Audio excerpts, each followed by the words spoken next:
Hello guys, welcome to ఏకమఐఎస్ academy Hyderabad. మనం ప్రతిరోజు డిస్కస్ చేసుకుంటాం కదా డైలీ కరెంట్ అఫైర్స్ తెలుగులో. ఇవాళ దానికి సంబంధించిన అంశాలు ఏమున్నాయో ఒక్కొక్కటి క్లారిటీగా డిస్కస్ చేసుకుందాం. సో మనకు వచ్చేసి ఇవాళ 22 ఏప్రిల్కి సంబంధించిన ఈవెంట్స్ అనమాట. సో ఫస్ట్ ఈవెంట్ వచ్చేసి జిహ్వాలా స్కీమ్ అని చెప్పేసి ఒక స్టేట్ గవర్నమెంట్, ఒక రాష్ట్ర ప్రభుత్వం అనేది జిహ్వాలా అని చెప్పేసి ఒక స్కీమ్ అయితే తీసుకొచ్చింది. అసలు ఏంటి ఈ స్కీమ్ ఏంటో మనం క్లారిటీగా డిస్కస్ చేసుకుందాం. సో ప్రతిదీ కూడా కరెంట్ ఈవెంట్స్లో ఉన్నటువంటి చుట్టుపక్కల స్టేట్స్ కావచ్చు కొన్ని స్కీమ్స్ అనేవి తీసుకొస్తూ ఉంటాయి. యూపీఎస్సీ కరెంట్ ఈవెంట్స్ పరంగా ఇవన్నీ కూడా త్రూఅవుట్ ఇండియా ఉన్నటువంటి స్కీమ్స్ అన్ని కూడా చూసుకోవాలి. అది యూనియన్ గవర్నమెంట్ స్కీమ్స్ కావచ్చు, స్టేట్ బి ఎగ్జామ్స్కి అయితే మీకు సంబంధించిన స్కీమ్స్ కావచ్చు, ఆ స్టేట్కి సంబంధించి మీరు ఏబిపిఎస్ అయితే ఏబిపిఎస్సి, టీఎస్పీఎస్ అయితే తెలంగాణకి సంబంధించి, తర్వాత చుట్టుపక్కల స్టేట్స్ తీసుకొచ్చిన స్కీమ్స్ కూడా. ఇప్పుడు ఈ జిహ్వాలా స్కీమ్ అనేది ఎవరు తీసుకొచ్చారో చూద్దాం. So Jivhala scheme offers loan to Yerawada. So loans to Yerawada jail inmates in the Maharashtra. So చూడండి ఎవరు తీసుకొచ్చారంటే ఇక్కడ మహారాష్ట్ర. సో మహారాష్ట్ర గవర్నమెంట్ అయితే వీటిని తీసుకొచ్చిందనమాట. సో ఎవరు తీసుకొచ్చారంటే మహారాష్ట్ర గవర్నమెంట్ వాళ్ళు అయితే తీసుకొచ్చారు. ఇక్కడ మీరు మేజర్గా చూడండి, ఇక్కడ ఇది ఎవరు తీసుకొచ్చారంటే ఎరవాడ జైల్. సో మీకు ఎరవాడ జైలు తెలుసు కదా, మనం మోడర్న్ ఇండియాలో మహాత్మా గాంధీ కూడా ఎరవాడి జైల్లో ఉంటారు. మహాత్మా గాంధీ గారు కూడా ఎరవాడ జైలుకి వెళ్తారు. ఈ ఎరవాడ జైలు అనేది మహారాష్ట్రలో ఉంటుంది. ఈ స్కీమ్ యొక్క మెయిన్ థీమ్ ఏంటంటే, ఈ స్కీమ్ ఏం చేస్తుందంటే జైల్లో ఉన్న ఖైదీలు ఉన్నారు కదా వాళ్ళకి లోన్స్ ఇస్తుంది అనమాట. మనీ అనేది లోన్స్గా ఇస్తుంది. So Jivhala scheme is loan scheme named Jivhala launched by the Maharashtra department of prisoners. So ఇది ఎవరు తీసుకొచ్చారు? సో ఈ స్కీమ్ని మేజర్గా ఎవరు లాంచ్ చేశారంటే Maharashtra department of prisons. So jail శాఖ ఉంటుంది కదా, రాష్ట్రానికి సంబంధించిన జైలు శాఖ ఉంటుంది కదా, వాళ్ళు ఈ స్కీమ్ అయితే తీసుకొచ్చారు. తర్వాత it is for the inmates who are serving sentences in the various jails across the Maharashtra. So ఇది ఒక ప్రాంతానికే కాకుండా, సో ఎరవాడ జైలుకే కాకుండా రిమైనింగ్ మహారాష్ట్ర రాష్ట్రం మొత్తం కూడా ఉన్నటువంటి జైల్లో ఉన్న ఖైదీలందరూ కూడా ఈ స్కీమ్ ఇంప్లిమెంట్ అయ్యేలాగా చూస్తూ ఉన్నారు. తర్వాత the scheme was implemented by the department of prisoners and Maharashtra state cooperative bank. So ఇప్పుడు మామూలుగా ఏం చెప్పాము, మహారాష్ట్ర స్టేట్ బ్యాంక్ అని చెప్పి, మహారాష్ట్ర డిపార్ట్మెంట్ ఆఫ్ ప్రిజన్స్.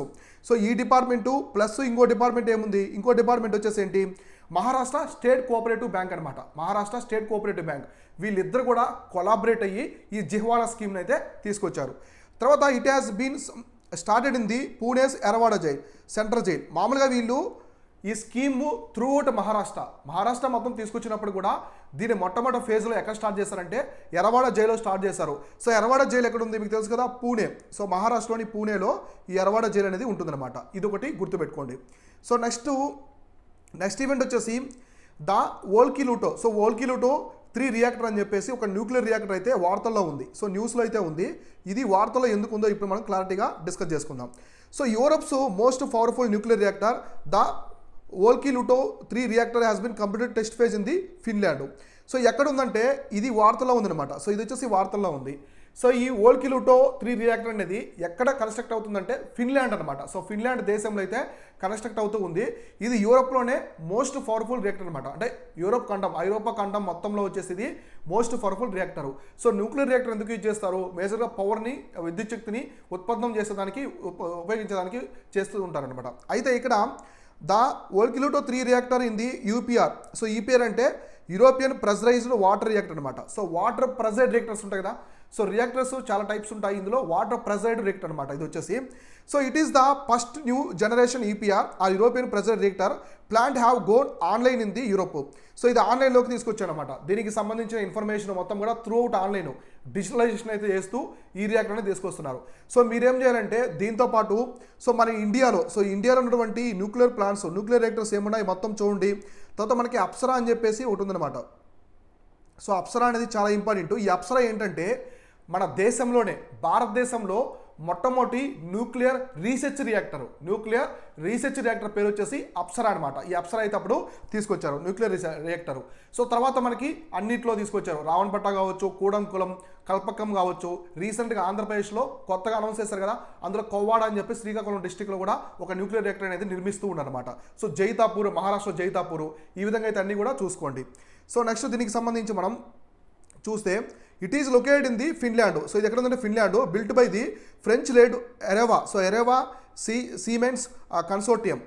ఇది ఎక్కడుందంటే ఈ న్యూక్లియర్ రియాక్టర్ ఫిన్లాండ్లో ఉంది. ఓకే, దీన్ని ఎవరు నిర్మిస్తున్నారు, ఈ న్యూక్లియర్ పవర్ ప్లాంట్ని ఎవరు నిర్మిస్తున్నారంటే సో ఎరేవా సీమెన్స్ కన్సోర్టియం అని చెప్పే కంపెనీ, ఫ్రెంచ్ కంపెనీ అనమాట. ఫ్రాన్స్కి సంబంధించిన ఈ కంపెనీ అయితే నిర్మిస్తూ ఉంది. So it is the most powerful nuclear reactor in the Europe with a capacity of generating 1600 megawatts. చూడండి మొత్తం 1600 మెగావాట్స్ విద్యుత్తును అయితే ఇది ఉత్పన్నం చేస్తుంది, సో ఉత్పత్తి చేస్తుంది అనమాట. ఈ రియాక్టర్ అంటే చాలా పవర్ఫుల్ రియాక్టర్ అని చెప్పేసి మనం చెప్పుకోవచ్చు. So it's construction began in the 2005. చూడండి ఇది ఎప్పుడు స్టార్ట్ చేశారంటే 2005 సంవత్సరంలో స్టార్ట్ చేశారనమాట. ఇప్పుడు రీసెంట్గా అయితే దానికి సంబంధించిన ప్రాజెక్ట్స్ అన్ని వర్క్స్ కూడా కంప్లీట్ అయిపోయినాయి, ఇప్పుడైతే లాంచ్ చేయడానికి సిద్ధంగా ఉంది. సో తర్వాత it covers approximately 14% of the Finland electricity demand. ఇది మొత్తం, సో ఫిన్లాండ్ దేశంలో ఉన్నటువంటి మొత్తం ఎలక్ట్రిసిటీలో 14%, సో 14% విద్యుత్ శక్తి మొత్తాన్ని కూడా ఇది కవర్ చేస్తుంది అనమాట, విద్యుత్ శక్తిని కవర్ చేస్తుంది. సో న్యూక్లియర్ రియాక్టర్ ద్వారా వచ్చే విద్యుత్ శక్తి వల్ల పర్యావరణానికి ఎలాంటి హాని ఉండదు. సో ఎన్వైరన్మెంట్ పరంగా ఇది కార్బన్ ఎమిషన్స్ ఇట్లాంటివి ఏమి ఉండవు కాబట్టి చాలా వరకు కూడా ఇవి బెనిఫిట్ అవుతూ ఉంటాయి అనమాట. సో ఓకేనా. సో నెక్స్ట్ ఈవెంట్ చూద్దాం. సో నెక్స్ట్ ఈవెంట్ వచ్చేసి డిజిటల్ హెల్త్ సమ్మిట్ 2023 అని చెప్పేసి వార్తల్లో ఉంది, ఇదేంటో చూద్దాం. So digital health summit 2023 was organised by the confederation of industry, CI ఉంది కదా, ఇన్ గోవా. సో ఎక్కడ కండక్ట్ చేస్తున్నారంటే గోవా రాష్ట్రంలో అయితే, గోవాలో దీనికి సంబంధించి ఈ కాన్ఫరెన్స్ అయితే సమ్మిట్ అయితే జరుగుతూ ఉంది, గుర్తుపెట్టుకోండి. డిజిటల్ హెల్త్ సమ్మిట్ 2023 ఎక్కడ జరుగుతుందంటే గోవాలో జరుగుతుంది. దీన్ని ఎవరు ఆర్గనైజ్ చేస్తున్నారంటే కాన్ఫెడరేషన్ ఆఫ్ ఇండియన్ ఇండస్ట్రీ వాళ్ళు, సిఐ వాళ్ళు అయితే చేస్తున్నారు. అసలు కీ హైలైట్స్ ఏందో చూద్దాం. It highlighted the importance of digital health innovations, and how they can empower exponential medicine, including 3D printing, point of the care diagnostics, robots, and bioinformatics and genomics. చూడండి ఇక్కడ ఇప్పుడు digital health అనమాట, health సెక్టార్లో ఎక్కువగా digitalisation తీసుకొస్తున్నారు. ఇప్పుడు మానవుడికి సంబంధించిన, మనుషులకు సంబంధించిన హార్ట్ను కూడా 3D ప్రింటింగ్ టెక్నాలజీతో చేస్తున్నారు. మానవులకు సంబంధించిన ఆర్గాన్స్ అన్ని కూడా 3D ప్రింటింగ్ చేస్తున్నారు. అమెరికాలో రీసెంట్గా ఒక పర్సన్కి హార్ట్ అనమాట, సో అతని హార్ట్ తీసేసి మామూలుగా ఒక పిగ్ హార్ట్స్ అనమాట, పంది హార్ట్ని పెట్టి చేశారనమాట. అంటే హ్యూమన్ యొక్క హార్ట్కి ఈ పిగ్ యొక్క హార్ట్ అనేది కొంచెం సిమిలర్గా ఉంటుంది. సో పెట్టి ట్రాన్స్ప్లాంటేషన్ చేసి కంప్లీట్గా సక్సెస్ అయింది. ఇలా జెనోమిక్స్ కావచ్చు, బయో ఇన్ఫర్మాటిక్స్ కావచ్చు, రోబోటిక్స్ చూడండి, లేజరు, చాలా ఆపరేషన్స్ కూడా ఇప్పుడు లేజర్ టెక్నాలజీతో చేస్తూ ఉన్నారు. సో మనకి స్కిన్ని కట్ చేసి దానికి స్టిచ్చింగ్ చేస్తే మనకి ఆ మార్క్స్ అనేవి ఉంటాయన్నమాట. ఇప్పుడు లేజర్ టెక్నాలజీ చేసేటువంటి మార్క్స్ కూడా ఉండవు. ఇటువంటి టెక్నాలజీని డిజిటలైజేషన్ చేసి డిజిటల్ హెల్త్ న్యూ ఇన్నోవేషన్స్ అనేవి తీసుకొస్తూ ఉన్నారు. సో ఇన్వాక్ అని చెప్పేసి మన ఇండియన్ గవర్నమెంట్ ఒకటి తీసుకొచ్చింది. సో ఇన్వాక్ అని చెప్పేసి ఉదాహరణ తీసుకొచ్చారు. ఇదంటే నాజల్ వ్యాక్సిన్. మన కోవిడ్ వ్యాక్సిన్ ఇప్పటివరకు కూడా మనము ఇంజెక్షన్ ద్వారా తీసుకుంటాం, ఇది ముక్కు ద్వారా తీసుకునే నాజల్ వ్యాక్సిన్ అనమాట. దీన్ని భారత్ బయోటెక్ వాళ్ళు ప్రపంచంలోనే మొట్టమొదటి నాజల్ వ్యాక్సిన్ తీసుకొచ్చారు. ఇలా టెక్నాలజీకి కొత్తగా తీసుకొస్తూ ఉన్నారు, ఇది ఒకటి.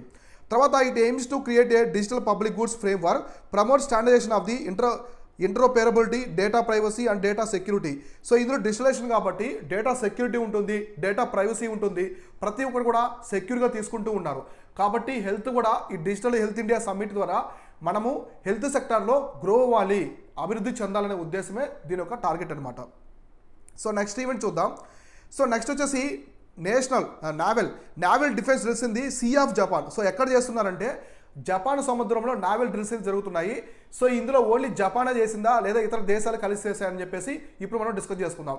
ఈ జపాన్ సీ అనేది మనకి కొరియా పెనిన్సులా ఇవి ఉంటాయి కదా, అక్కడ దగ్గరగా ఉంటుంది. జాగ్రఫీ పరంగా కూడా ఇది మనం క్లారిటీగా ఇప్పుడు డిస్కస్ చేద్దాం. So Russia's Pacific fleet recently conducted naval defence drills in the Sea of Japan.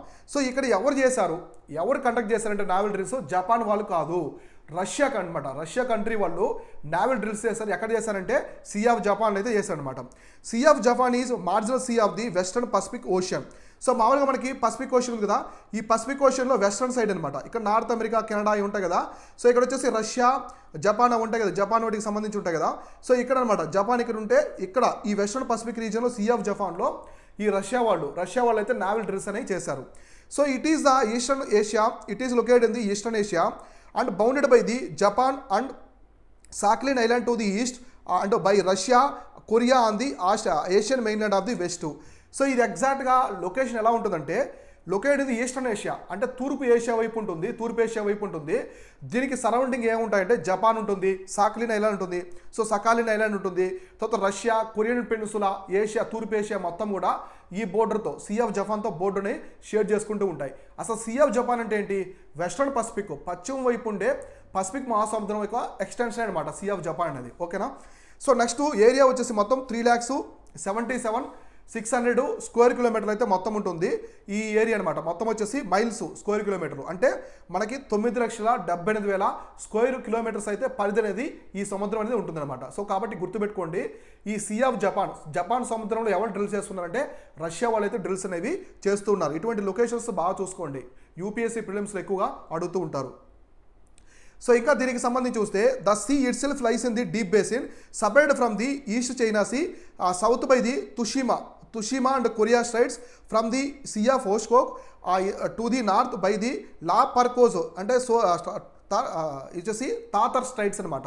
ఇక్కడ చూడండి, మామూలుగా ఇది sea of China sea, so sea of China East China see ఒకటి, సీ ఆఫ్ జపాను, ఈ రెండు కూడా డివైడ్ అవుతాయి అనమాట. సో ఒకటి వచ్చేసి ఏమిటంటే తుషిమా స్ట్రైట్ ఒకటి, నెక్స్ట్ కొరియన్ స్ట్రైట్, ఈ రెండు స్ట్రైట్ తుషిమా స్ట్రైట్ ఒకటి, కొరియన్ స్ట్రైట్, ఈ రెండు కూడా ఈ sea of China East China see ఒకటి, అలానే మనకు వచ్చేసి సీ ఆఫ్ జపాను, ఈ రెండుని డివైడ్ చేస్తూ ఉంటాయి అనమాట.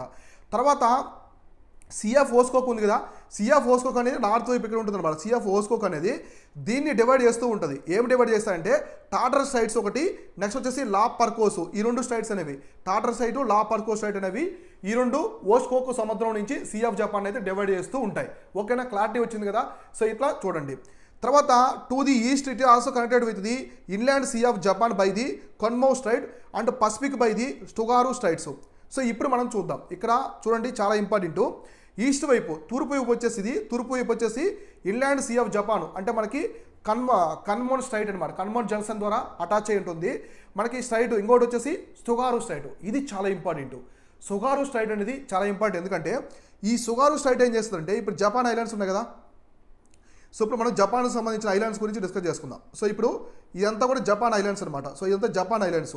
సో జపాన్ యొక్క నార్త్ ఐలాండ్స్ని సౌత్ ఐలాండ్స్ని డివైడ్ చేసేదే ఈ సుగారు స్ట్రైట్ అనమాట. సుగారు స్ట్రైట్ టీ సైలెంట్ ఇక్కడ. సుగారు స్ట్రైట్ ఏం చేస్తుందంటే జపాన్ దేశాన్ని డివైడ్ చేస్తూ ఉంటుంది, నార్త్ ఐలాండ్స్ సౌత్ ఐలాండ్గా డివైడ్ చేస్తూ ఉంటుంది. గుర్తుపెట్టుకోండి, ఇంతకుముందు యూపీఎస్సీలు కూడా దీని గురించి ప్రస్తావించారు ఎగ్జామినేషన్లో. So next it influences the climate of Japan because it relatively warm waters. ఈ సీ ఆఫ్ జపాన్ అనేది మొత్తం కూడా వేడి వాటర్స్ అనమాట, వామ్ వాటర్స్లో ఉంటుంది కాబట్టి జపాన్ కంట్రీ మీద మొత్తం కూడా దీని యొక్క క్లైమేట్ ఇంపాక్ట్ అనేది ఎక్కువగా అయితే ఉంటుంది. ఇది గుర్తుపెట్టుకోవాలి. సో నెక్స్ట్ ఈవెంట్ చూద్దాం. నెక్స్ట్ ఈవెంట్ వచ్చేసి స్టేబుల్ కాయిన్స్ అని చెప్పేసి వార్తల్లో ఉన్నాయి. అసలు ఏంటి ఈ స్టేబుల్ కాయిన్స్ అంటే ఏంటో ఇప్పుడు మనం క్లారిటీగా డిస్కస్ చేసుకుందాం. The United states, so United states Congress recently made attempt to create a legislative framework the increasingly popular stable coins. ఈ స్టేబుల్ కాయిన్స్ అనేవి చాలా ఫేమస్ కాయిన్స్ అనమాట. ఇవేంటి అంటే క్రిప్టో కరెన్సీస్. ఇవి క్రిప్టో కరెన్సీస్. స్టేబుల్ కాయిన్స్ అనేవి crypto currencies. So stable coins అనేవి crypto currencies, గుర్తుపెట్టుకోండి, చాలా ఇంపార్టెంట్ ఎగ్జామినేషన్ పరంగా అడుగుతారు. సో స్టేబుల్ కాయిన్స్ అనేవి ఇటీవల వార్తల్లో చూస్తున్నాం, ఇవేంటివి అని చెప్పేసి అడుగుతారు క్వశ్చన్ అనేది. కాబట్టి ఈ విధంగా చూసుకోండి, ఇవి క్రిప్టో కరెన్సీస్.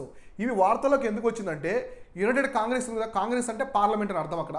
సో వాళ్ళందరూ కూడా వీటి యొక్క యూసేజ్ని మనం పెంచాలని చెప్పేసి వాళ్ళైతే తీర్మానం అయితే చేసుకున్నారు. ఇట్లా so whose value is pegged and tied the another currency commodity and the financial instrument. అంటే మామూలు క్రిప్టో కరెన్సీ అంటే ఏంటి, అనదర్ ఫైనాన్షియల్ ఇన్స్ట్రుమెంట్ అనమాట. ఇప్పుడు మనకి ఫైనాన్షియల్ ఇన్స్ట్రుమెంట్స్ చాలా ఉంటాయి. సో మనీ కావచ్చు, బాండ్స్ కావచ్చు, నెక్స్ట్ మనము చాలా వరకు ఇన్స్ట్రుమెంట్స్ అనేవి చూస్తూ ఉంటాం కదా. ఇట్లా it is another type of the financial instruments అని చెప్పేసి మనం చెప్పుకోవచ్చు. ఫైనాన్షియల్ ఇన్స్ట్రుమెంట్ కింద మనం గోల్డ్ తీసుకుంటారు, తర్వాత మనీ తీసుకుంటారు, బాండ్స్ ఉంటాయి, కార్పొరేట్ బాండ్స్ ఉంటాయి, డెప్ట్ బాండ్స్ ఇట్లా ఉంటాయి కదా, ఇట్లా. So stable coins aims to provide alternative to the high volatility of the most popular cryptocurrencies including the Bitcoin. So ఇది ఇప్పుడు ఫర్ ఎగ్జాంపుల్ బిట్ కాయిన్ ఉంది. సో బిట్ కాయిన్ అనేది ఏంటి, బిట్ కాయిన్ కూడా క్రిప్టో కరెన్సీయే, కానీ ఈ బిట్ కాయిన్ అనేది volatility ఎక్కువ ఉంటుంది అనమాట. సో ఇట్లా పెరుగుతూ, సో హై ఉంటుంది, లో ఉంటుంది, ఇట్లా ట్రేడ్ అవుతూ ఉంటుంది. సో మార్కెట్ ట్రేడ్ అవుతుంది. కానీ స్టేబుల్ కాయిన్, ఇది బిట్ కాయిన్, స్టేబుల్ కాయిన్ అనేది కొంచెం అనమాట. సో ఇట్లా స్టేబుల్గా ఉంటుంది, అంటే ఇది స్టేబుల్గా ఉంది. దీంట్లో వోలటాలిటీ అనేది చాలా ఎక్కువ ఉందన్నమాట, హై వోలటాలిటీ అయితే ఉందన్నమాట. దీంట్లో లో వాలటాలిటీ ఉంది. సో అందువల్ల స్టేబుల్ కాయిన్స్ అనేవి it is a alternative to the bit coins అని చెప్పేసి ఇక్కడ చెప్తూ ఉన్నారు. సో అదొకటి. సో నెక్స్ట్ ఇంకా చూడండి, ఇప్పుడు మనం స్టేబుల్ కాయిన్స్ గురించి అయితే చెప్పుకున్నాము. అసలు స్టేబుల్ కాయిన్స్ అంటే ఏంటి, క్రిప్టో కరెన్సీస్ కదా. అసలు క్రిప్టో కరెన్సీ అంటే ఏంటో చూద్దాం. So crypto currencies are digital or virtual currencies in which encryption techniques. ఇవి ఎన్క్రిప్షన్ కోడ్లో ఉంటాయి. ఇప్పుడు మనం వాట్సాప్ ద్వారా మెసేజ్ పంపించాం. ఇప్పుడు మా ఫ్రెండ్కి నేను ఒక మెసేజ్ పంపించాను వాట్సాప్లో. సో అది ఎన్క్రిప్షన్ అయి ఉంటుంది, మెసేజ్ అనేది ఎన్క్రిప్షన్ ఉంటుంది అనమాట. సో అతనికి డీక్రిప్ట్ అయ్యి కనిపిస్తూ ఉంటుంది, డీక్రిప్షన్ అయ్యి కనిపిస్తూ ఉంటుంది. అంటే ఎన్క్రిప్షన్ అనేది నాకు అతనికి మధ్యలో ఉంటుంది, దాన్ని ఎవరు కూడా చూడలేరు అనమాట. సో ప్రైవసీగా ఉంటుంది. అట్లా ఇది కూడా ఎన్క్రిప్షన్ ఉన్నటువంటి ఒక currency, digital asset. So and use to regulate the generation of the their units and the verified transfer of funds అనమాట. సో మనం మనీ ఎలా అయితే ట్రేడింగ్ చేస్తూ ఉంటామో ఇలాంటి డిజిటల్ అసెట్ కూడా ఈ క్రిప్టో కరెన్సీ కూడా ట్రేడింగ్ చేస్తూ ఉంటారు. అయితే చూడండి, these currencies operate independently of the central bank. ఇప్పుడు మనకి మనీ ఉంది, సో మన దగ్గర మనీ ఉంది, మనీని ఎవరు రెగ్యులేట్ చేస్తూ ఉంటారు? Reserve bank of India regulate చేస్తూ ఉంటుంది. సో మన డిమానిటైజేషన్ జరిగింది 2016లో నవంబర్ 28 డిమానిటైజేషన్ జరిగింది. సో ఇమీడియట్ గవర్నమెంట్ ఏం చెప్పేసి, సెంట్రల్ గవర్నమెంట్ 500 నోట్లు 1000 రూపాయల నోట్లు ఇక చెల్లవు అని చెప్పేసింది. దానికి ఇమీడియట్గా ఆర్బీఐ అనేది అందరూ గైడ్లైన్స్ పంపించింది బ్యాంక్స్ అంటే కూడా, ఈ నోట్స్ ఇక్కడ నుంచి చెల్లవు, వీటికి ఆల్టర్నేటివ్ నోట్స్ తీసుకొస్తున్నామని. అంటే మన రెగ్యులేషన్ అనేది అథారిటీ ఒకటి ఉంది మనకి ఆర్బీఐ అని చెప్పేసి, వేరే దేశంలో కూడా ఒక అథారిటీ ఉంటుంది. కానీ ఈ క్రిప్టో కరెన్సీస్కి ఎటువంటి ఆర్గనైజేషన్ అథారిటీ సెంట్రల్ బ్యాంక్ లాంటివి ఉండవు అనమాట. సో అదొకటి.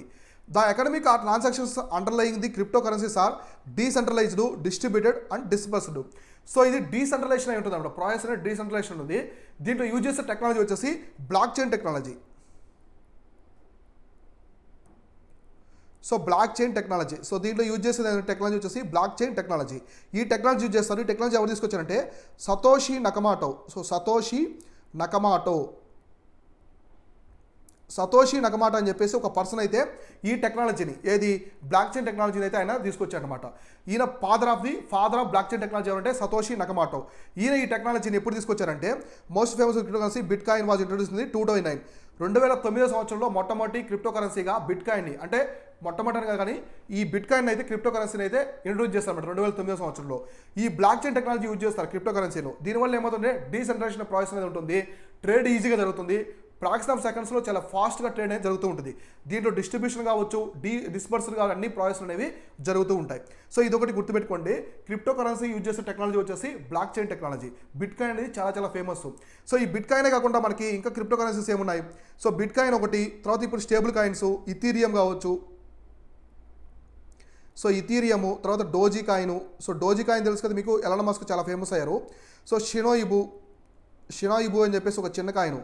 సో ఇది 1 రూపీకి మీకు ఆల్మోస్ట్ 100-150 కాయిన్స్ వస్తాయన్నమాట. ఇవి అంత తక్కువ వాల్యూ ఇవి. సో తర్వాత మనకి రిప్పల్ కావచ్చు. సో రిప్పల్ లిబ్రా అని చెప్పేసి ఒక క్రిప్టో కరెన్సీ. దీన్ని మెటా వాళ్ళు తీసుకొచ్చారు. సో మెటా అంటే ఎవరంటే ఫేస్బుక్ అనమాట. పాత రోజుల్లో దీన్ని ఫేస్బుక్ అని పిలిచేవాళ్ళు, ఇప్పుడు మెటా అని పిలుస్తున్నారు. ఈ మెటా వాళ్ళు ఒక కాయిన్ రిలీజ్ చేయాలనుకున్నారు, లిబ్రా అని చెప్పేసి ఒక క్రిప్టో కరెన్సీ తీసుకోవాలని చెప్పేసి ఒక 4 years బ్యాక్ అనౌన్స్ చేశారు. కానీ అది ఇంకా రాలేదన్నమాట. సో ఇంకా మనకి మార్కెట్లోకి రాలేదు. వాళ్ళు ఎందుకో దాన్ని మళ్ళీ విరమించుకున్నారు. సో ఇంకా రిలీజ్ చేయలేదు. లిబ్రా అని చెప్పేసి ఒక కాయిన్ తీసుకొచ్చారు. మనకి ఈ బిట్ కాయిన్ని లీగలైజ్ చేసింది ఒక దేశం వచ్చేసి, అదే El Salvador. So El Salvador అని చెప్పేసి ఒక కంట్రీ అయితే బిట్ కాయిన్ని లీగలైజ్ చేసింది కంప్లీట్గా. ఆ దేశంలో మీరు ఏ ప్రోడక్ట్ అయినా కొనొచ్చు అనమాట బిట్ కాయిన్తో. ఇట్లా మన ఇండియాలో బిట్ కాయిన్స్ మీద 30% ట్యాక్స్ ఉంది. బిట్ కాయిన్స్ కూడా మనీ లాండరింగ్ కింద కూడా తీసుకుంటామని చెప్పేసి, మీరు క్రిప్టో కరెన్సీలో ట్రేడింగ్ చేస్తే ఎక్కువగా మేము మనీ లాండరింగ్ కింద కూడా తీసుకుంటామని చెప్పేసి మన మినిస్టర్ ఆఫ్ ఫైనాన్స్ కూడా క్లారిటీగా చెప్పింది. ఇది ఒకటి. సో నెక్స్ట్ ఈవెంట్ చూద్దాం. సో నెక్స్ట్ ఈవెంట్ వచ్చేసి ఫస్ట్ గ్లోబల్ బుద్ధిస్ట్ సమ్మిట్ అనేది జరుగుతుంది. దీనికి సంబంధించిన క్లారిటీ ఇన్ఫర్మేషన్ అనేది చూద్దాం. So PM will inaugurate the first global Buddhist summit in the New Delhi on April 2021. So April 21 తేదీన మన ప్రైమ్ మినిస్టర్, మన ప్రధానమంత్రి గారు, భారతదేశ ప్రధానమంత్రి నరేంద్ర మోదీ గారు ఈ ఫస్ట్ గ్లోబల్ బుద్ధిస్ట్ సమ్మిట్ని అయితే ఆయన ఇనాగ్రేట్ చేస్తున్నారు, ప్రారంభిస్తున్నారు. So conducted by the minister of culture plus international Buddhist conference. So ఇందులో 2 అనమాట. ఒకటి minister of culture plus international Buddhist conference అని చెప్పేసి ఒక ఆర్గనైజేషన్ ఉంటుందన్నమాట. వీళ్ళిద్దరు కలిసి ఈ ఫస్ట్ గ్లోబల్ బుద్ధిస్ట్ సమ్మిట్ని అయితే ఆర్గనైజ్ చేస్తున్నారు. మనకి హిస్టరీలో, ఏన్షియంట్ ఇండియన్ హిస్టరీలో మనకి మొత్తం వచ్చేసి 4 బుద్ధిస్ట్ కౌన్సిల్స్ జరుగుతాయి. 4 బుద్ధిస్ట్ కౌన్సిల్స్ ఉంటాయి. అవి కూడా గుర్తుపెట్టుకోండి, చాలా ఇంపార్టెంట్. మనకి రాజ్గృహ కావచ్చు, పాటలీపుత్ర, తర్వాత శ్రీనగర్, ఇక్కడ ఈ బుద్ధిస్ట్ సమ్మిట్ అనేది జరుగుతుంటాయి. వైశాలి ఇక్కడ జరుగుతుంటాయి కదా. సో వాటి కలిసి అవి గుర్తుపెట్టుకోండి. ఇది ఫస్ట్ గ్లోబల్ బుద్ధిస్ట్ అనమాట, ప్రపంచం వైజ్ జరిగే బుద్ధిస్ట్ సమ్మిట్, కన్ఫ్యూజ్ అవ్వద్దు. సో దీని ఒక థీమ్ ఏంటి? మేజర్గా దీని ఒక థీమ్ ఏంటంటే responsiveness to contemporary challenges, philosophy of praxis అని చెప్పేసి దీని ఒక థీమ్ అయితే పెట్టుకున్నారు. సో ప్రతి సమ్మిట్కి, కాన్ఫరెన్స్కి మీరు థీమ్ క్లారిటీ గుర్తుపెట్టుకోవాలి. థీమ్ వచ్చేసి responses to contemporary challenges, philosophy to praxis. The summit aims to enhance the cultural and diplomatic relationship with the other countries to mark the significant importance of the Indian in Buddhism. So Buddhism was born in India. So ఇప్పుడు చూడండి, Buddhism అనేది మనకి గౌతమ్ బుద్ధ ఎక్కడ పుట్టారు? ఆయన లుంబినీలో. So నేపాల్లో పుట్టినప్పుడు కూడా బుద్ధిజం అనేది పుట్టింది ఎక్కడి నుంచి అంటే భారతదేశంలో పుట్టింది. భారతదేశంలో పుట్టిన బుద్ధిజం ప్రపంచవ్యాప్తంగా వ్యాప్తి చెందిన బుద్ధిజం ఈరోజు సౌత్ ఈస్ట్ ఏషియా కంట్రీస్లో కావచ్చు, Malaysia, Singapore, Vietnam, Thailand, Cambodia, Japan, ఇలా ఏ దేశంలో చూసినా, చైనా, టిబెట్, ఇలా ఏ దేశంలో చూసినా శ్రీలంక కావచ్చు అన్ని దేశాల్లో బుద్ధిజం అనేది వ్యాప్తి చెందింది. అంటే ఇండియా యొక్క ఇంపార్టెన్స్ అనేది ఎక్కువ ఉందన్నమాట. బుద్ధిజంలో ఇండియా అనేది కీ రోల్ ప్లే చేసింది. ఇండియాలో పుట్టిన బుద్ధిజం ఎక్కువ పోయింది కాబట్టి దానికి మనం ఇంపార్టెన్స్ ఇవ్వాలి, దాన్ని మనం ఎక్కువగా చూసుకొని జాగ్రత్తలు పాటిస్తూ పెంపొందించుకోవాలి, బుద్ధిజం మీద ఎక్కువగా గ్రో చేసుకోవాలని చెప్పేసి ఒక టార్గెట్తోనే ఈ ఫస్ట్ గ్లోబల్ బుద్ధిస్ట్ సమ్మిట్ అనేది న్యూఢిల్లీలో ఏప్రిల్ 21 జరుగుతుందన్నమాట. సో ఇదొకటి. సో నెక్స్ట్ ఈవెంట్ వచ్చేసి India Brazil south Africa forum. So దీన్ని షార్ట్కట్లో వచ్చేసి IBSA ఫోరం అని చెప్పేసి మనం న్యూస్లో చదువుతూ ఉంటాం ఎక్కువగా. హిందూ న్యూస్ పేపర్లో వచ్చింది ఈ కాన్సెప్ట్ గురించి చూద్దాం. So the trilateral India Brazil south Africa forum is likely to receive increased diplomatic focus according to persons aware on the matter. So మామూలుగా ఈ 3 దేశాలు అన్నమాట. ట్రైలేటర్ అంటే 3 దేశాలు కలిసి ఉండే అనమాట. సో ఈ ట్రైలేటర్ అగ్రిమెంట్ అనేది 3 దేశాల మధ్య జరిగింది, ఇండియా, బ్రెజిల్, సౌత్ ఆఫ్రికా. వీళ్ళు ఏం చేస్తున్నారంటే ఈ దేశాల మధ్య ఉండే డిప్లొమాటిక్ రిలేషన్స్, అంతర్జాతీయ సంబంధాన్ని ఇంకా పెంచుకోవాలి, దృఢంగా చేసుకోవాలి. పీస్ అయితేనేమి, స్టెబిలిటీ కావచ్చు, education, health, defence, science and technology కావచ్చు, ప్రతి ఒక్క విషయంలో మనం స్ట్రాంగ్గా ఉండాలి అనే ఉద్దేశంతో వీళ్ళైతే డిప్లొమాటిక్ రిలేషన్స్ అనేవి స్ట్రాంగ్ చేస్తున్నారు. సో ఇది వార్తలో ఉంది కాబట్టి మనం డిస్కస్ చేసుకున్నాము. ఇప్పుడు అసలు ఈ సమ్మిట్ అంటే ఏంటో చూద్దాం. So IBSA forum is a trilateral dialogue forum of India, Brazil and South Africa which was create in the year of 2003. సో దీన్ని 2003 సంవత్సరంలో క్రియేట్ చేశారు దీన్ని IBSA ఫోరంని. So the grouping was formalised under the name of IBSA dialogue forum under the Brasilia declaration. ఇది important, ఇది చాలా important. So దీన్ని దేని ద్వారా తీసుకొచ్చారంటే బ్రెజిలియా డిక్లరేషన్ ద్వారా ఈ IBSA ఫోరం అయితే 2003 సంవత్సరంలో ఎస్టాబ్లిష్ చేశారు. ఇప్పుడు మనకి బ్యాంకాక్ డిక్లరేషన్ కావచ్చు, ఇట్లా మనకి చాలా ఉంటాయి, వాషింగ్టన్ ట్రీట్ ఇట్లాంటివి ఉంటాయి కదా, వాటి ద్వారా కొన్ని సమ్మిట్స్ని గ్రూప్ని అయితే ఎస్టాబ్లిష్ చేస్తూ ఉంటారు. అవన్నీ కూడా క్లారిటీగా గుర్తుపెట్టుకోండి. సో నెక్స్ట్ ఈవెంట్ వచ్చేసి బ్లాస్టోమయోసిస్ అని చెప్పేసి ఒకటి వార్తల్లో ఉంది. ఇది ఒక వ్యాధి అనమాట, డిసీజెస్. ఇది బాగా యుఎస్లో వ్యాప్తి చెందుతుంది. ఇది చూద్దాం. At least 1% died and around the 100 were confirmed to or suspected to be infected blastomycosis in the US. So ఇది ఎక్కడుందంటే వార్తల్లోకి ఎందుకు వచ్చిందంటే, సో మేజర్గా యుఎస్లో, సో అమెరికాలో వచ్చేసి 1% చనిపోయారు, 100 పీపుల్ వచ్చేసి ఈ వ్యాధి గురయ్యారు అనమాట. సో దీని పేరు వచ్చేసి బ్లాస్టోమైసిస్ అని చెప్పేసి పిలుస్తూ ఉన్నారు. So it is infection caused by the fungus called the blastomycosis. So ఇది ఒక ఫంగస్ అనమాట, ఫంగస్ ద్వారా వస్తుంది. ఆ ఫంగస్ పేరు వచ్చేసి బ్లాస్టోమైసిస్ అని చెప్పేసి పిలుస్తూ ఉంటారు. The fungus leaves in the environment particularly in the moist and soil decomposing matter such as the wood and leaves అనమాట. ఇప్పుడు ఏదైనా చెట్టు పడిపోయింది అనుకోండి, దాని యొక్క కలప అలానే లీవ్స్ ఉంటాయి కదా, అవి చిత్తర నేలలో డీకంపోజ్ అయిపోతాయి. చిత్తర నేల డీకంపోజ్ ఎక్కువ స్మెల్ వస్తూ ఉంటాయి కదా, అక్కడి నుంచి ఈ ఫంగస్ అనేది స్ప్రెడ్ అవుతూ ఉందన్నమాట. The people can get blastomyces after the breathing in microscopic fungal spores from the air. ఈ ఫంగస్ ఉంది కదా, మైక్రోస్కోప్ ఫంగస్ ఉంది కదా, దాంట్లో నుంచి గాలి ద్వారా స్ప్రెడ్ అయ్యి, డాట్స్ ద్వారా స్ప్రెడ్ అయ్యి మొత్తం వ్యాప్తి చెంది దీన్నైతే ఈ ఫంగస్ డిసీజ్ని ఎక్కువ స్ప్రెడ్ చేస్తుందని చెప్పేసి ఆ సైంటిస్టులు అయితే, హెల్త్ ఎక్స్పర్ట్స్ అనేవి చెప్తూ ఉన్నారు. సో సిమ్టమ్స్ ఎలా ఉంటాయంటే fever, cough, night sweats, muscle active, అలానే జాయింట్ పెయిన్స్ అనేవి ఎక్కువ వస్తున్నాయి. జ్వరం కావచ్చు, కాఫ్, దగ్గు వస్తుంది, తర్వాత నైట్ స్వెట్స్, రాత్రిపూట ఎక్కువ చెమట పట్టడం కానీ, తర్వాత muscle aches, joint pain, joints కీళ్ళ నొప్పులు కూడా ఎక్కువగా సిమ్టమ్స్ అనమాట. దీనికి సంబంధించిన సిమ్టమ్స్ అనేవి వస్తున్నాయి. ఇది ఎక్కడొచ్చిందంటే యునైటెడ్ స్టేట్స్ అనమాట. సో ఏంటంటే అమెరికాలో, యుఎస్లో వచ్చేసి ఈ డిసీజ్ అనేది ఎక్కువగా వస్తుందని చెప్పేసి చెప్తూ ఉన్నారు. సో నెక్స్ట్ వీట్ బ్లాస్ట్ అని చెప్పేసి ఒకటి వార్తల్లో ఉంది, అదేంటో చూద్దాం. ఇంతకుముందు 2 years బ్యాక్ కూడా దీనికి సంబంధించి వార్తల్లో వచ్చింది, ఇప్పుడు రీసెంట్గా వార్తల్లో వచ్చింది. సో వీట్ బ్లాస్ట్ అంటే ఇది ఒక డిసీజ్ అనమాట. సో అదేంటో చూద్దాం. A new study shows they wheat world's most important food crop threatened by the blast disease pandemic. So మనకి ప్రపంచంలో ఎక్కువగా పండించేది పంటల్లో వచ్చేసి వన్ ఆఫ్ ది ఇంపార్టెంట్ వచ్చేసి వీట్ అనమాట. మనకి అమెరికాలో వీట్ అనేది విపరీతంగా వేల ఎకరాల్లో పండిస్తారు. తర్వాత వేరే దేశాలు, యూరోప్ కావచ్చు, ఆఫ్రికా కావచ్చు, చాలా దేశాల్లో గోధుమలు అనేవి ఎక్కువగా పండిస్తూ ఉంటారు. దీనికి ఒక డిసీజ్ అయితే వచ్చింది, అదే వీట్ బ్లాస్ట్ అని చెప్పేసి పిలుస్తూ ఉన్నారు. So the wheat blast is fungal disease that affects the wheat production in the tropical sub tropical reason.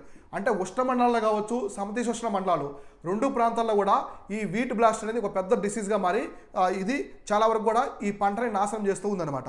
So it is caused by the Magnaporthe oryzae. So oryzae pathotype triticum, pathotype triticum, so MOT అని చెప్పేసి పిలుస్తారు. మ్యాగ్నోపోర్తి oryzae, so ప్యాథోటిప్ టిట్రియం అని చెప్పేసి టిట్రికమ్ అని చెప్పేసి Triticum అని పిలుస్తుంటారు. అంటే ఇది ఒక దాని ద్వారా వస్తుందన్నమాట. ఇది ఆ ఫంగస్ పేరు. Identified Brazil in 1985. దీన్ని మొట్టమొదటిసారి 1985 సంవత్సరంలో ఎక్కడ కనిపెట్టారంటే బ్రెజిల్. సో బ్రెజిల్ దేశంలో మొట్టమొదటిసారి ఈ వీట్ బ్లాస్ట్ అనే డిసీజ్ని అయితే కనిపెట్టారు అనమాట. So it spreads through the infected seeds, crop residues as well as the sports that can travel long distance in the air. ఇది ఆ సీడ్స్ ఉంటాయి కదా, డిసీజ్ గురైన సీడ్స్ కావచ్చు, క్రాప్ రెసిడ్యూస్ అంటే క్రాప్ సంబంధించిన రెసిడ్యూస్ ఉంటాయి కదా, దాని యొక్క చెత్త కావచ్చు, అంటే చెత్తలాగా ఉంటుంది వీటికి సంబంధించి, దాని ద్వారా ఎయిర్ ద్వారా స్ప్రెడ్ అయ్యి చాలా దూరం ప్రయాణించి ఆ పంటలకు అనేది ఇది స్ప్రెడ్ అవుతుందని చెప్పేసి చెప్తూ ఉన్నారు. It spread a major wheat reason producing areas in the country to the other countries, south American countries like they Bolivia. So Bolivia, Paraguay and Argentina. అంటే ఇది బ్రెజిల్లో వచ్చింది కదా. ఇప్పుడు రీసెంట్గా సౌత్ అమెరికన్ కాంటినెంట్స్లో ఉన్నటువంటి అంటే దక్షిణ అమెరికా దేశాలు ఉన్నటువంటి బొలీవియా కావచ్చు, నెక్స్ట్ పరాగ్వే, అర్జెంటీనా దేశాల్లో కూడా ఇది ఎక్కువగా వస్తుందని చెప్పేసి హెల్త్ ఎక్స్పర్ట్, ఈ ప్లాంట్కి సంబంధించి అగ్రికల్చర్ అనే వాళ్ళు, అగ్రికల్చర్ సైంటిస్టులు, వ్యవసాయ శాస్త్రవేత్తలు చెప్తూ ఉన్నారు. ఇప్పుడు మనం వీస్ట్ ప్లాంట్కి సంబంధించిన గురించి డిస్కస్ చేసుకుందాం కదా. ఇప్పుడు వీట్ క్రాప్ గురించి డిస్కస్ చేసుకుందాం. సో వీట్ క్రాప్కి సంబంధించిన కొన్ని ఇంపార్టెంట్ థింగ్స్ అనేవి మనము చూద్దాం. So it is the main cereal crop in India. It is the second most important cereal crop in the India after rice. So మన దేశంలో సెరల్ క్రాప్ అనమాట మెయిన్ సెరల్ క్రాప్. అయితే it is second most important cereal crop. మనం రోజు ఫుడ్గా తీసుకుంటాం కదా ఆహార ధాన్యాలు, వాటిలో సెకండ్ మోస్ట్ అనమాట. ఎక్కువగా రైస్ అనేది మనం ఎక్కువ తీసుకుంటాం. మన దేశం వైపు యావరేజ్గా తీసుకుంటే రైస్ అనేది ఎక్కువగా తీసుకుంటారు. సెకండ్ వచ్చేసి వీట్ అనేది తీసుకుంటారు, గోధుమల్ని. So wheat grown in the central and western India, typically hard and high protein, high gluten content అనమాట. దీనిలో ఎక్కువ ప్రోటీన్ కంటెంట్ ఉంటుంది, గ్లూటెన్ కంటెంట్ కూడా ఎక్కువగా ఉంటుంది అనమాట. సో మనకి భారతదేశంలో ఎక్కువగా వీటి పండించేది వెస్టర్న్, అంటే మనకి పంజాబ్, రాజస్థాన్, హిమాచల్ ప్రదేశ్ ఆ రీజన్లో పండిస్తారు, హర్యానా అక్కడ. తర్వాత నార్త్ ఇండియా మొత్తం కూడా పండిస్తారు. సౌత్లో కొంచెం తక్కువ వీట్ అనేది, ఎందుకంటే సౌత్ ఇండియన్స్ అనే వాళ్ళు ఎక్కువగా రైస్ని తీసుకుంటారు కాబట్టి వీట్ కన్జంప్షన్ కొంచెం తక్కువ. సో తర్వాత it is a rabi crop. తెలుసు కదా వీట్ అనేది రబీ క్రాప్. మామూలుగా ఇది అక్టోబర్, డిసెంబర్లో దీని యొక్క సోన్ అంటే నాటుతారు, గింజలని నాటుతారు పంటని. ఇది హార్వెస్ట్ అనేది ఏప్రిల్, జూన్లో, అంటే వేసవిలో దీని యొక్క పంట దిగుబడి అనేది హార్వెస్ట్ అనేది వస్తుంది.